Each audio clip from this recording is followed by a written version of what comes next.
இனிமையாக தொடங்குகிறது. விழாவின் தொடக்கமாக தமிழ்தாய் வாழ்த்து வழங்க வருகிறார்கள் எம் பள்ளி இசையாசிரியை.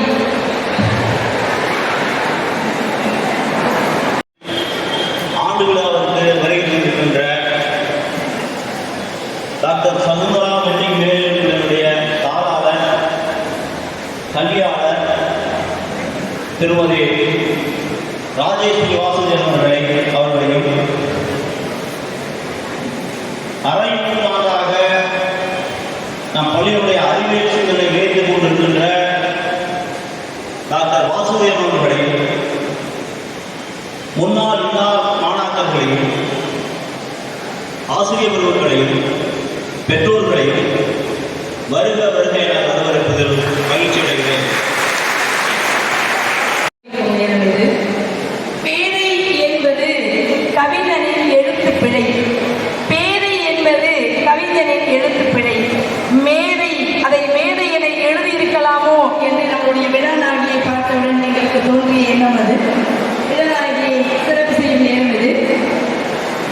அவருக்கு நம்முடைய தலைமையாசிரியர் அவர்கள் பொன்னாடை போட்டு சிறப்பு செய்கிறார்கள். நம்முடைய விழாநாயகியின் சிறப்பு விருந்தினரை அவர்களுக்கு பொன்னாடை நம்முடைய தலைமையாசிரியர் அவர்கள் தன்னுடைய பொருட்களால் கொட்டி சிறப்பு செய்கிறார்கள். நினைவு பரிசனையும் வழங்கி சிறப்பு செய்கிறார்கள். ஏற்றுக்கொண்டமைக்கு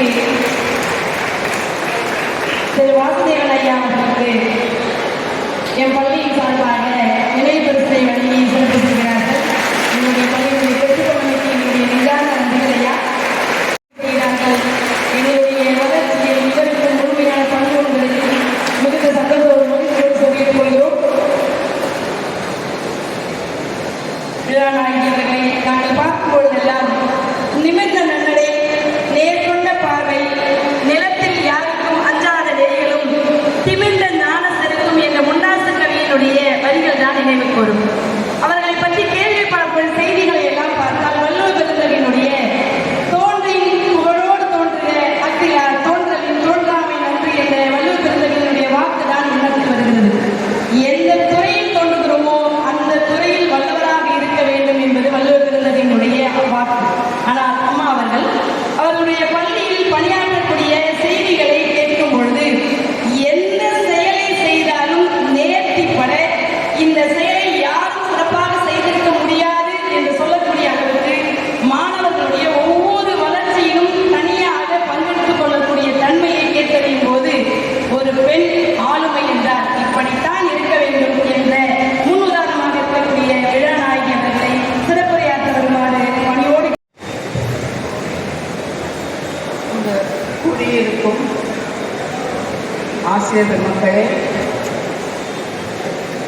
தலைமை ஆசிரியர் மற்றும் பள்ளி மாணவ மாணவிகளே, பரிசு வாங்குவதை பார்ப்பதற்கு ஆவலோடு வந்திருக்கும் பெற்றோர்களே, உங்கள் அனைவருக்கும் இனிய காலை வணக்கம்.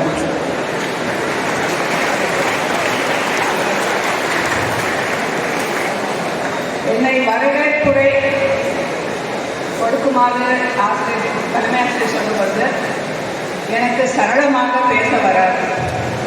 என்னெல்லாம் ஆக்ஷன் ஆக்ஷன் ஆக்ஷன். அதனால உங்களுக்கு மூணு பாயிண்ட் சொல்ல விரும்புகிறேன். ஒவ்வொரு பருவத்திற்கும் ஒரு கடமை இருக்கு. இப்போ நீங்கள்லாம் பள்ளி பருவத்தில் இருக்கீங்க. உங்களுடைய முக்கிய கடமை உங்கள் பாடங்களை படித்து பள்ளியை விட்டு வெற்றியோடு வெளியே வருவது. வெற்றியோடு நல்ல மதிப்பெண்கள் பெற்று வெளியே வரணும்னா அதற்கு மூன்று முக்கிய வழிகளை கடைபிடித்தால் போதும். மாதா பிதா குரு தெய்வம் உங்களை வளர்ப்பதற்கு, உங்களுக்கு நல்ல கல்வி கொடுப்பதற்கு, உங்களை ஒரு நல்ல உதாரணமான மனிதனாக ஆக்குவதற்கு உங்கள் பெற்றோர்கள் ரொம்ப பாடுபடுறாங்க. தங்களுக்கு மீறிய செலவுகள் செய்து நீங்கள் நன்றாக படித்து முன்னுக்கு வர வேண்டும் என்பதற்காக பெற்றோர் பாடுபடுகிறார்கள். அடுத்து ஆசிரியர்கள் மணிக்கணக்காக உங்களோட தயார் பண்ணி அதை உங்களுக்கு நீங்கள் சொல்லிக் கொடுத்து நீங்கள் நல்லா படிக்கிறீங்களான்னு பார்த்து நீங்கள் முன்னுக்கு வரணுங்கிறாங்க ஆசிரியர்கள் பாடுபடுறாங்க. நீங்கள் முதலாவதாக பெற்றோர் சொல்லையும் ஆசிரியர் சொல்லையும் கேட்டு ஒழுங்காக படித்து வந்தாலே நல்ல மதிப்பெண்கள் பெற்று நல்ல முன்னுக்கு வர முடியும். இரண்டாவது, டைம் மேனேஜ்மெண்ட். எல்லாருக்கும் இருப்பது ஒரு நாளில் 24 மணி நேரம் தான். உங்களுக்கும் அதே தான், எனக்கும் அதே தான். நேரம் போகலன்னு சொல்ல முடியாது. 24 மணி நேரத்தில் 10 மணி நேரம் தூங்குறதுக்கு மற்ற ஆட்கள்லாம் மற்ற வேலைக்கு சாப்பிட, விளையாட, எக்ஸசைஸ் பண்ண எல்லாம் ஒத்துனா கூட ஒவ்வொருத்தருக்கும் 14 மணி நேரம் முடிஞ்சும். 14 மணி நேரத்தில் எவ்வளோ காரியம் செய்யலாம்னு யோசிச்சு பாருங்க. பெட்டை விட்டு எழுதுறதுக்கே 12 மணி ஆனால் 6 மணி நேரம் போயிடுச்சு. காலையில் 5 மணி 6 மணிக்கு எழுந்து பாருங்க. 4 ஸ்ட்ரெச்சஸ் பிஃபோர் யூ.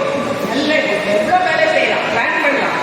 இன்னைக்கு வந்து இந்த சப்ஜெக்ட் படிப்பேன், இந்த சப்ஜெக்ட் படிப்பேன், இந்த எக்ஸசைஸ் பண்ணுவேன், இந்த பேட்மிண்டன் மேட்ச்சுக்கு போவேன். ஒரு நாளைக்கு எவ்வளோ வேலை பண்ணலான்னு time management is very important. சோம்பி தெரியாதீங்க. ஒரு நாளைக்கு இத்தனை மணி நேரம்னா ஒரு பிளான் பண்ணிக்கோங்க. இன்னைக்கு வந்து ஃபிசிக்ஸ் படிக்க போகிறேன், இன்னைக்கு 1 மணி நேரம் கெமிஸ்ட்ரி படிக்க போகிறேன். அந்த மாதிரி டைமை பிரித்து வச்சுட்டிங்கன்னா உங்களுக்கு படிப்பதில் கஷ்டம் இருக்காது. இந்த டைம் இல்லைன்ற பிரச்சனையே வராது. மூன்றாவது முக்கியமான பாயிண்ட், என்ன படிக்கிறோம், எதுக்கு படிக்கிறோம், எதுக்கு ஸ்கூலுக்கு வரோம், ஒன்றும் புரியாமல் ஏதோ வந்தோம், விளையாண்டோம், போனோம், செஞ்சோம், கிளாஸில் உட்காந்தோம், டீச்சர் சொல்கிறது அறகுறையாக கேட்டோம், போனோம். அப்படி இல்லை. நான் என்ன படிக்க போகிறேன்? காமர்ஸ் படிக்கணுமா? ஓகே, காமர்ஸ் படிக்கிறேன். சயின்ஸ் படிக்கணுமா? அது கேட்க உங்களை சுயமாக ஆராய்ச்சிக்கோங்க. சயின்ஸ் படிக்கிற அளவுக்கு என்னால் மன வலிமை இருக்கா? ஏன்னா இப்போ சயின்ஸில் வந்து ஃபிசிக்ஸ், கெமிஸ்ட்ரி, பயாலஜியில் ஏகப்பட்ட சிலபஸ் இருக்குது. அந்த அளவுக்கு ஹார்ட் ஒர்க் பண்ணால் தான் சயின்ஸ் புக் படிக்க முடியும். ஸோ காமர்ஸ் படிக்கிறோம். எதுக்கு படிக்கிறோம்? ஏதோ ஸ்கூலில் முடிச்சுட்டு வெளியே போயிட்டோம், ஏதோ ஒரு காலேஜில் சேர்ந்து ஏதோ ஒரு பிஏ படிச்சிடலாம், பிஎஸ்சி படிச்சிடலாம். அந்த மாதிரி ஆட்டிடியூட் வச்சுக்காதீங்க. ஆரம்பத்திலிருந்தே என்ன படிக்கணும்னு உங்களுக்குள்ள தோணுதோ, உங்கள் பேரண்ட்ஸ் சொல்லுங்க, எங்கள் அப்பா தான் இதை படிக்க சொல்கிறாங்க, எங்கள் அம்மா தான் இதை படிக்க சொல்கிறாங்க. உங்களுக்கு என்ன படிக்கணும் தோணுறோம் அதை படித்து அதுக்கு சரி நான் டாக்டர் ஆகணும்னா டாக்டர் ஈஸியாக டாக்டர் எழுதினா டாக்டர் ஆகிட முடியாது. அதுக்கு எத்தனை வருஷம் படிக்கணும்? நீட்டை விட்டுடுங்க. +2 சயின்ஸ் படித்தா தான் பயாலஜி நல்ல படிக்க வர முடியும். ஸோ எவ்வளோக்கு எவ்வளோ நம்ம டைம் ஸ்பெண்ட் பண்ணுறோமோ பண்ண முடியும். ஒரு கலெக்டர் ஆகணும், அதுக்கேற்ற மாதிரி எக்ஸாம்ஸ் இருக்குது. ஒரு பேங்க் ஆஃபீஸர் ஆகணும், அதுக்கேற்ற மாதிரி எக்ஸாம்ஸ் இருக்குது. இதெல்லாம் நீங்களே யார் படித்தா எந்த மாதிரி எக்ஸாம் எழுதினா என்ன படிக்கிறா நீங்கள் ஸ்டூடெண்ட்ஸ் வந்து ஆராயணும். பேரண்ட்ஸுக்கு பாதி தான் தெரியும். We belong to an older generation. So இன்றைக்கி இருக்க ஸ்டூடெண்ட்ஸு இந்த கோர்ஸ் படித்தா இந்த சப்ஜெக்டில் சேரலாம், இந்த கோர்ஸ் படித்தா இந்த சப்ஜெக்டில் சேரலாம் அப்படின்னு நீங்களாக வந்து ஆராய்ச்சி பண்ணி எனக்கு இது லாயர் படிக்கணுமா, ஓகே லா படிக்கணும், அதுக்கு கிளாக் எக்ஸாம் இருக்குது. இன்ஜினியரிங் படிக்கணும், அதுக்கு வந்து தனி எக்ஸாம் இருக்குது. பேங்க் எக்ஸாம் தனி.